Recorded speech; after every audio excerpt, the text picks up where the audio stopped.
Yo, balik lagi sama gue di channel Bernardin. Dan ya, pada kesempatan kali ini gue akan mengupdate untuk seputaran Bitcoin, teman-teman ya. Jadi Bitcoin crash, new bottom, teman-teman ya, sampai kisaran 16.800 sekian dolar. Saya juga pengen menyampaikan beberapa hal juga di video kali ini. Jadi kemarin juga sudah saya update untuk perihal skenario buruk untuk si Bitcoin, dan ini malah lebih buruk lagi gitu ya. Skenario-nya kan kemarin saya sampaikan kalau misalkan bisa aja terbreakdown ya, ngetes lagi kisaran 18.000 dolar, malah di bawah itu teman-teman ya dikasih. Jadi hal yang pertama yang pengen saya bahas di sini adalah perihal Binance ya mengakuisisi si FTX. Jadi memang sebenarnya FTX itu kan meminta tolong ke Binance, teman-teman ya. Jadi sekarang ini posisinya ya, si CZ Binance itu lagi mempertimbangkan ya, pasti dia screening dulu gitu kan, lihat-lihat dulu, pantau dulu ya, bukan pantau juga sih, langsung cross check sih sebenarnya ya, lebih tepatnya cross check langsung gitu kan, permasalahan sebenarnya yang di dalam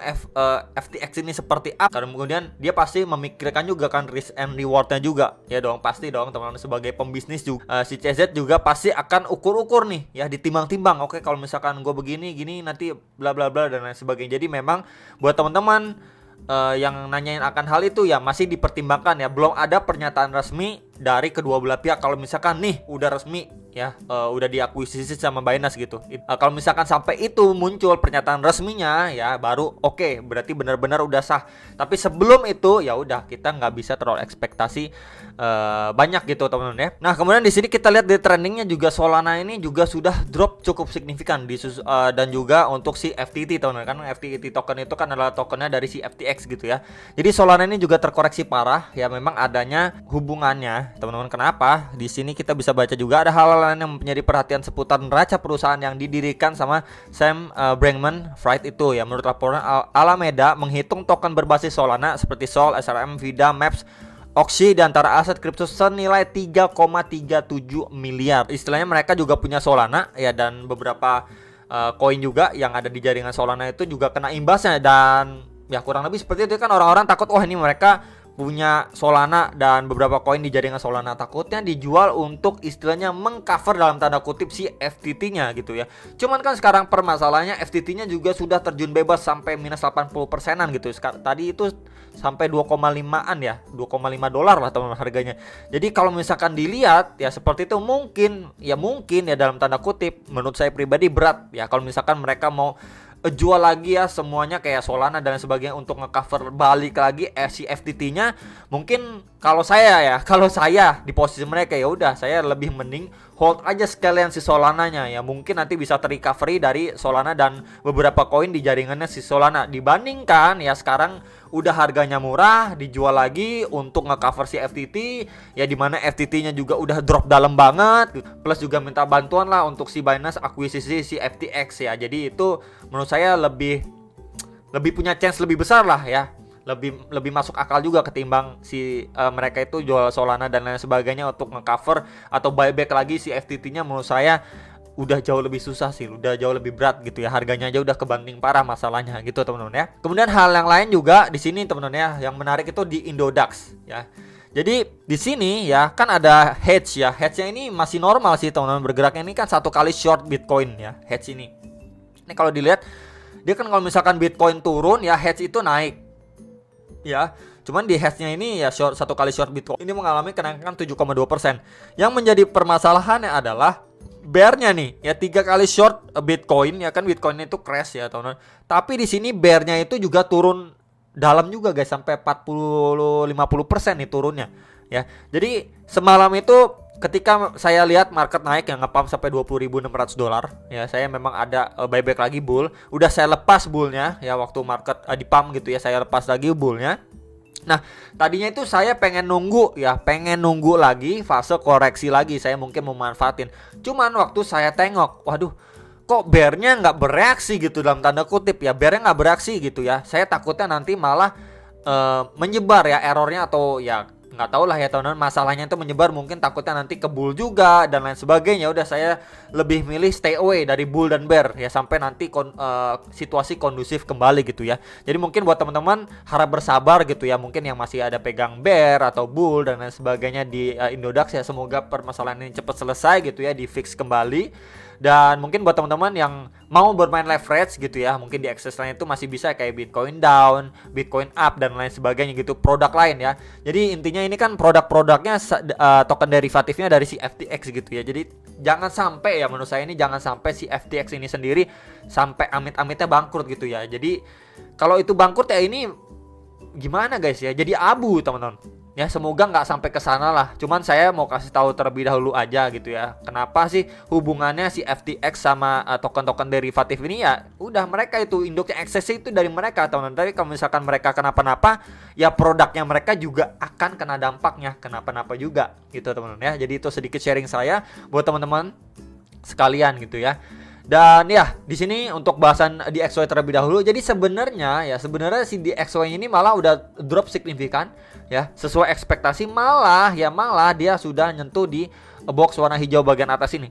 Ya dimana itu udah jebolin ya trendline secara daily nih teman-teman. Kita bisa lihat nih trendline mulai awal ataupun Februari 2022 itu masih mampu kokoh menahan si DXY, dan sekarang ini posisinya dia bahkan close candle daily di bawah area itu ya, di bawah trendline garis warna merah ini. Ya sebenarnya ini bagus banget buat market. Cuman sayangnya market kripto ini lagi diterpa masalah besar. Ya perihal si FTX dengan Binance. Itu yang menyebabkan market itu kembali malah crash lagi setelah sempat dipump ya, ngepump ya sampai 20.600-an saat tadi malam, lalu drop signifikan. Jadi sayang banget ya, bener-bener sayang, 1000 sayang menurut saya gitu ya. Dan ya sebenarnya ekspektasi kalau misalkan lihat di XO yang seperti ini, kemudian crypto market itu nggak ada kasus yang seperti ini ya, permasalahan yang cukup rumit dan besar seperti yang kita alami sekarang ini. Ya ekspektasinya kan kemarin dia udah kena reject dari $21.500 ya, dia koreksi wajar aja ya untuk lanjut naik lagi, maybe ngetes kembali ke 21.500 bahkan $21.700. Cuman sayangnya karena berita FTX inilah yang menambah ketakutan, panic sell dan lain sebagainya, and then akhirnya market crypto merah padam kembali gitu ya. Jadi so far untuk di XOE sendiri ya ini tergolong cukup bagus lah teman-teman ya. Untuk secara daily-nya dia ngetes di box warna hijau atas ini sebelum jadi area resisten ya. Kemudian terakhir di flip menjadi support, dan sekarang ini lagi dites sama si DXY secara daily time frame, yang jadi benar-benar perlu diperhatikan untuk si DXY ini ya secara daily time frame. Ini apakah dari area sini dia cuman drop ya, walaupun memang kita lihat secara garis besar itu drop dari trendline garis warna merah supportnya, bisa aja di sini dibikin fake out untuk dia rebound kembali. Itu worst case skenario-nya. Skenario-nya bagusnya bagaimana bro? Dari area sini dia naik cuman mantul doang ya, sekedar mantul, karena memang di sini area support and resistance sebelumnya di sekitar 109 sampai 109,6. Dia mantul doang ke garis retest lagi ya, ke garis trendline support garis warna merah ini untuk melanjutkan penurunannya kembali. Ya maybe ngejar next target di area sini teman-teman. Dimana di sini sebelumnya mendapati reaksi juga nih pemantulan teman-teman di kisaran area sini. Boxnya akan saya ganti dulu menjadi warna ungu. Nah ya ini di sekitaran 107,9 sampai 108,3 ya. Jadi ini dulu yang diperhatikan untuk si DXY. Next ini untuk si USDT dominance. Jadi secara USDT dominance pun kemarin udah lanjut naik ya sampai box warna ungu ini kisaran 7,5%. Kemudian yes, dia mendapati reaksi teman-teman, karena memang sudah overextend terhadap MA34 dan 55-nya ekspektasinya dia koreksi ke box hijau kisaran 7,29 7,3%. Cuman dia dapat sedikit lebih bawah lagi, bahkan ngetes sampai box biru di sekitar 7% sampai 7,07%. Nah dari sana dia rebound malah signifikan sekali gitu ya. Nah, jadi yang menarik adalah ini sampai ngetes ke garis warna orange di 8,43%. Jadi kalau misalkan kita lihat secara daily time frame-nya ya, ini saya ada tandain di box di garis warna orange ini ya. Sebelumnya ini menjadi area resisten juga ya untuk pergerakan si USD dominance tanggal 15 Juni, 16 Juni dan 20 Juni gitu ya. Walaupun dia sempat nge-spike sampai 9,26 9,44%. Cuman memang di kisaran 8,43% itu menjadi resisten juga, dan ya ini kelihatan adanya rejection. Nah ini yang menarik kalau misalkan kita ataupun saya hubungkan teman-teman ya, dari secara daily ini garis warna merah resisten kita bisa lihat sebelumnya menahan laju penguatannya si USDT dominance. Ini kalau misalkan kita tarik lagi lebih panjang lagi, nah ya kurang lebih seperti ini. Dia lagi ngetes lagi ini. Kalau misalkan kita geser sedikit ke time frame yang lebih kecil, di sini dia lagi retest nih 1 ya, kemudian di sini 2, kemudian di sini 3, 4, 5 ya. Jadi udah 5 kali di testing dan mendapati reaksi dia kena reject teman-teman. Ya 1, 2, 3, kemudian yang sekarang ini Ya, di sini berarti perpotongan ya antara area resisten sebelumnya yang tadi sudah saya sampaikan plus juga si trendline resisten ini.